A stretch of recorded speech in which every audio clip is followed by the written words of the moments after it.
Hi class, so today we're going to be learning a little bit more about US coins and then we're going to play a coin game. Okay, so to do this, we have to remember everything we know about decimals. So with decimals, it's very important to remember place value. So in this first example, you see 0.01 with that red one highlighted. That red one's going to be in the hundredths place.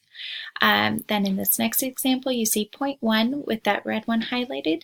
That one is going to be in the tenths place. So this is going to be super important when we're talking about coins because you're going to see values that are going to be in the tenths place and in the hundredths place.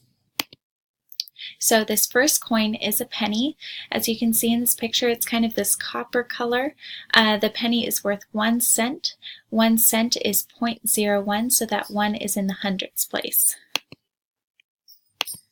Our next coin is going to be the nickel.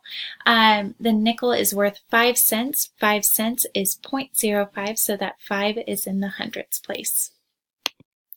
Our next coin is the dime. The dime is the smallest of this bunch. The dime is worth 10 cents, so 10 cents is worth 0.10, so that 1 is in the tenths place.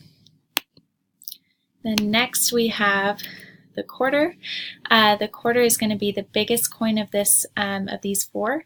The quarter is worth 25 cents, so you can see 25 cents equals 0.25, so that 2 is in the tenths place and the 5 is in the hundredths place. So how do we play the coin game? So what we're going to do is we're going to pick a coin from the bag, and then we're going to write the name, the value, and the decimal value on a piece of paper. So if I grab a quarter from the bag, I'm going to write quarter, then 25 cents, and then 0.25. So then each time you grab a coin, you're going to write that same information about each coin, and then we're going to add that value to the previous value before. So if I grabbed that quarter and then I grabbed a dime next, I would write dime, 10 cents, 0.10, then I would add that 0.10 to that 0.25 before to get 0.35, which would be 35 cents. So each game will have a different value. Like for the first game, we're going to reach $1. So the goal is to reach that value the quickest.